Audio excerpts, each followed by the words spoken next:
What's up guys, Jim Yosef here and welcome to a brand new video. Welcome to the second video of FUT birthday weekend, and today, thanks to your comments in the first video yesterday, I'm going to be covering the most overpowered players ever on FIFA Ultimate Team history from FIFA 09 to FIFA 17, and the formation is got to be a 3-5-2.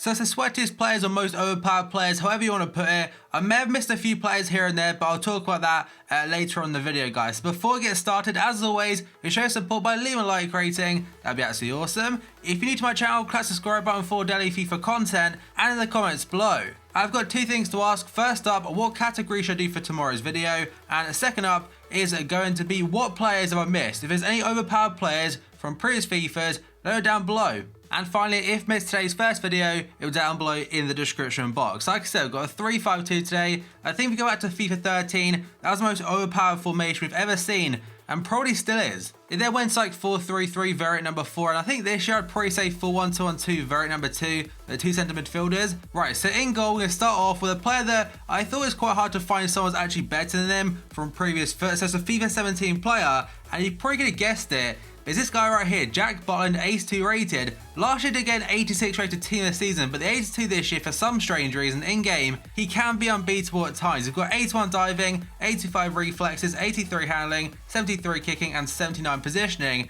I'm really hoping, for some strange reason, I want us to get a SBC Jack Butland throughout FUT birthday itself. But again, if I've missed any goalkeepers, let me know down below in the comments. The right centre back is going to be another FIFA 17 player, because there are a fair few this year, but it's Chris Smalling, 84. Last year, just like Jack Butland, did get a team of season 88, but this one here is a reasonably featured in pretty much every FUT Champions team. 77 pace, 84 defending, 84 physical, like 6'3" or 6'4" in game, an absolute monster and costs like 10,000 coins. The next centre back is from FIFA 12, though he's good every single year, and that is going to be David Luiz. So lots to choose from.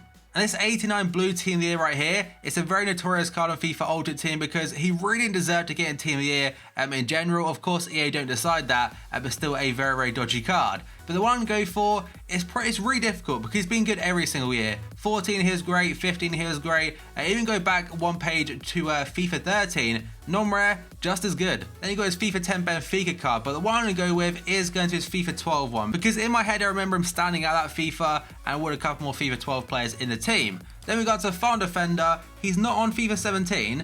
That is going to be another Brazilian, Felipe Santana. Look at that one, FIFA 12 in form, 80 pace, 80 shot, mad stats in the centre back, but he's also got a FIFA 13 card at Schalke and also Dortmund here. Those two cards, probably the best he's been. Given the fact he's so tall, like 6'4", he scored so many corners for pretty much everyone that used him. Very good on 14, very good on that 16, yeah, 16 there, 15 at 12. The one I'm going with is a Borussia Dortmund FIFA 13 card. They go straight in the team. The right midfield spot is actually quite difficult to choose from because there's been a lot over the years. Like so Hulk, for example, he's very high rated, being an 85. I know Chris Smalling is an 84, but there's not really been many centre backs better than him. The right midfielder I'm going with is going to be a Silva, another Brazilian, 5-star skiller, that is Kelvin. So his very first card I believe was in FIFA 13 right there for Porto, FIFA 14, FIFA 15 there, and FIFA 16. But I think 13 was probably his prime, I'd say, as Brazil teams back on 13 just so good, and it kind of shows how much has gone downhill because Brazil teams this year, they're very, very good, but in comparison to other overpowered teams, they don't really compare anymore. The first CDM role I'm going with is a FIFA 17 player yet again, and he's a player that is world class in real life. N'Golo Kante, I could put his like 86 in there, but this 81 base card from the very start of FIFA 17, he's a menace to play against. He's absolutely everywhere. Definitely one of my favourite cards ever in FIFA Ultimate Team history. And it just makes you think how good his team of season cards are going to be in about a month's time. And then we move on to the other CDM, and it's another Chelsea player. They've had their fair share of ridiculously overpowered players. I'm going with Ramirez. So this card, I don't know what I'm going to choose because he's got so many good ones. Probably, is it FIFA 13? I don't know what to choose. For some reason, other cards are coming up with him then, but I think I'm going to 81 CM there. High work rates, 88 pace, 82 dribbling. Imagine that trio now on FIFA 17. The left midfielder is another Brazilian, and a lot of people recognise him. That is going to be Mitchell Bastos. Has had a fair share of very good cards. FIFA 12 in form, look at that, my days. 88 pace, 86 shot, 87 passing, 85 dribbling, and a ridiculously good left peg on him. But I think the one I'm going to go for probably is 83 FIFA 12. Now, I haven't included many players from FIFA 11 and FIFA 10 because personally, there are a lot of very, very good players back in the day, but I think nowadays The overpowered term, it applies to some better players because nowadays you get some that literally do stand out from everyone else. They can be at 75 rate but play like a 90. So Bastos goes into left midfield role. Now we go on to the cam, and he was fairly high rated, but Marco Reus, for some reason Xavi's coming up there. Marco Reus, there we go. So he's got some very high rated cards as well, but what I'm going for is back from FIFA 13, 84 centre forward. Again, 84 is a high rating. There's a reason I'm putting him in this team. Technically, people played him as a striker because his stats, they definitely suit it.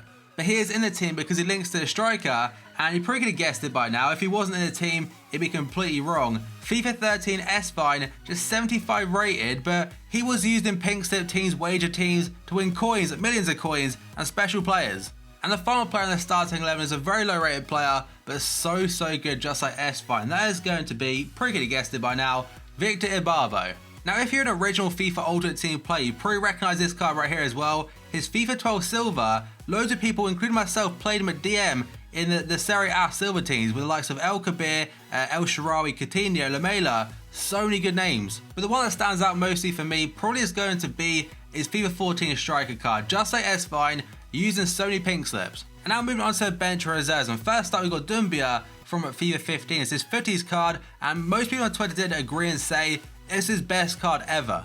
And then we've got two players that come like as a package, just like S-Fine and Marco Reus from FIFA 13, as MNEK and his partner Wellington, both playing at the time for Spartak Moscow, I believe it was. MNEK 81 rated, 90 pace, 78 shot, 72 heading and 77 dribbling. Stats wise doesn't look overly fantastic, but in game for some reason was just an absolute powerhouse. Next to him is Wellington, also from Spartak like I mentioned, 92 pace, 79 shot, 78 heading and 76 dribbling. So as a package, those two just dominated every single opponent you came against, and also very cheap. Then we go on to Martial from FIFA 17, playing for Manchester United of course, 82 rated, one of the cover stars this year, 91 pace, 87 dribbling, 79 shot, 76 physical and 70 passing. And he featured a lot in Weekend League, and just like Chris Smalling, you understand why. But people don't play him as a left midfielder, they actually play him as a striker on 7 Chemistry. 75 rated Gabiak Bonlahor from FIFA 12 is up next, 93 pace, 73 dribbling, 75 heading and 73 shooting on him. A discard value player, linked up to the likes of Emil Heskey. Back in the day, FIFA 12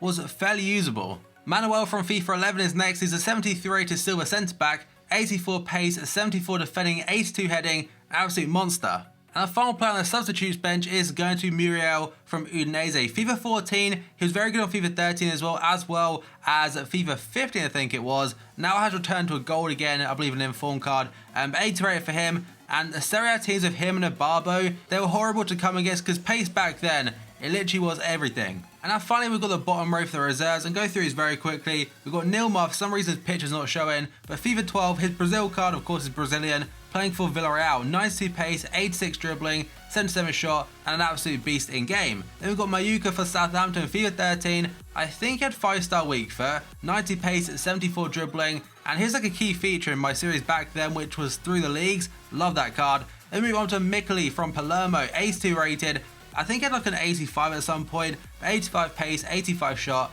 86 dribbling on an 82. Then we got Dede, he's been good on FIFA 12, 13, 14, he lost a lot of pace one year, but he had 81 pace back then, 81 defending and 82 heading. And I remember Nepenthes used to call him Dede the centre back on Runa Random I think it was. And the final one is Joseph Yobo from FIFA 10. Personally, I didn't use this card too much, but people on Twitter, they seemed very adamant he was one of the best ever. And you can tell why with 87 pace, 82 defending and 84 heading. And that is the final player for this video guys. So as always, if you enjoyed it, show support by leaving a like rating, that'd be absolutely awesome. If you're new to my channel, click the subscribe button for daily FIFA content and the comments below. If I've missed any players, let me know who I've missed down below in the comments as well as what FIFA Ultimate Team they're from. And finally, if missed today's first video, it'll be down below in the description box. So thank you for watching this video, and I'll see you next time.